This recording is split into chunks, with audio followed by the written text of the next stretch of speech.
Okay, hi, this is an energy reading for November 21st to the 24th, and it looks like it's a fun time.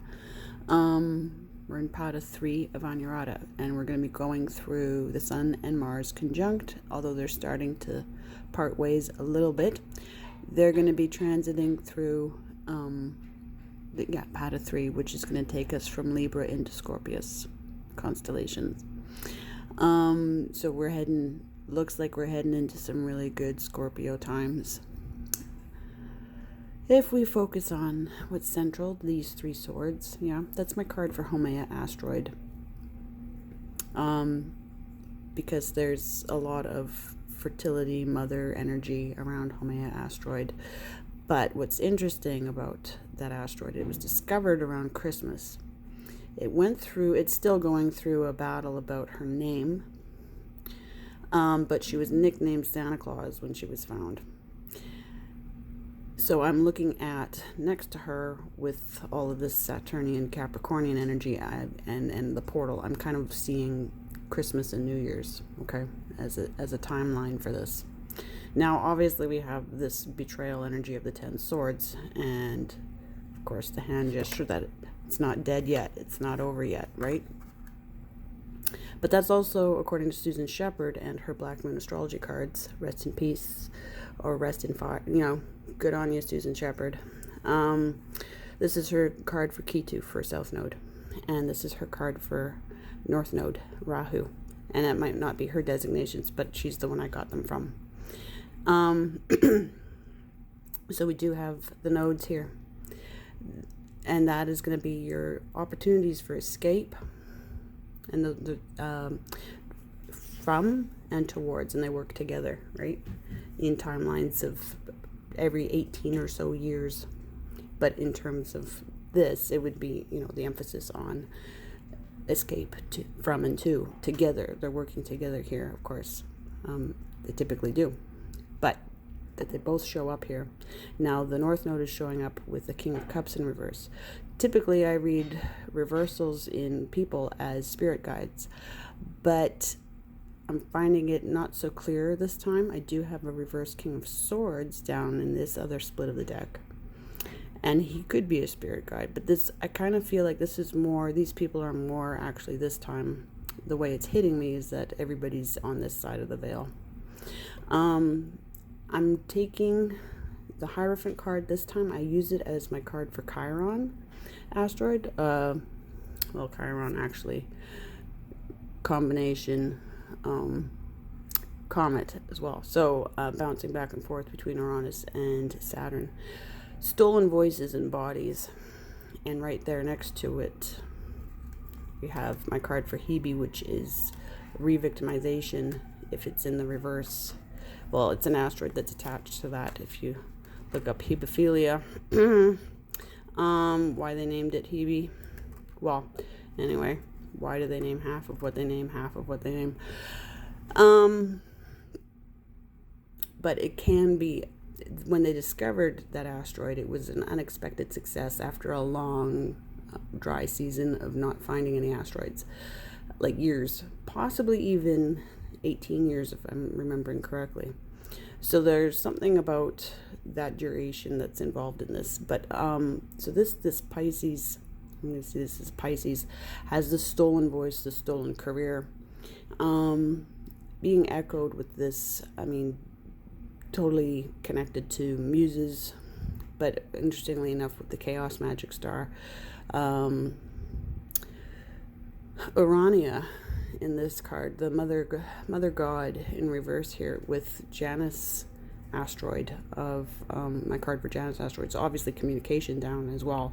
Like all the circuits are down, echoing this Saturn. This Saturn for me is your publicity. So images, film, pictures, any kind of publicity is down. And just in the previous reading, it was 2 readings ago, it was referring to censorship. But I feel like there's, in the context of this, we're looking at a timeline of New Year's, the closing of the year, the start of the year, because this is always reminding me of Christmas. because of the nickname Santa Claus. So down here, now clearly we have, when I split top and bottom, I split the deck in half, yes, so I've got the Hierophant and the Ace of Wands reversed are at the top of the two halves of the deck. So there's a forgetting here that's attached to the Queen of Cups, so that we have, because we have this King and Queen of Cups situation, stolen career and voice, along with this emphasis on forgetting with Aries energy. She's surrounded by Aries energy, forgetting who she is, who she came in as. And then we've got, of course, the twin flame card here. So if this is a twin flame situation, then we also have this portal energy here that's echoing the portal energy up there. But if she's forgetting who she is, then we do have the 6th house in reverse here. So something needs to be revised, some method needs to be taken into account. Interesting that we've got 6th and 7th houses here, right? So heavy emphasis on contractual obligations, negotiations, yes. If we take the other meaning of the Hierophant. And I do have a third, 3 dots make a line, right? We have a contract card, we have the title card down here. And that's in reverse with the King of Swords in reverse, which is tending to make me think that that is a spirit guide. This person would be a networker, probably a celebrity of sorts, definitely tied to, it's Aquarian for me, so it's tied to all the circuitry, it's tied to all of this. So this could also be talking about the spirit guide influences, yes. And it has big city connections with the 3 of Cups. This is my card for Irene Asteroid. Let's see if I can get it to focus properly. And Irene Asteroid was discovered during the London, the Great Fair. So it always makes me think of, so I associate that with big city connections, possibly particularly London connections. So there's a spirit guide here underneath this, affecting it in communication with her. Now she's in the upright, King's in the reverse, along with all those reversals. So the question is, where does this leave everything? I would say obviously the focus is on pain right now during these 3 days. It is the pada of mediation and martyrdom. And so there's a contending energy in the next 3 days. Especially if we do have the emphasis on justice here. So negotiations, but something needs to be remembered, and something needs to be regained. Sense of self, possibly.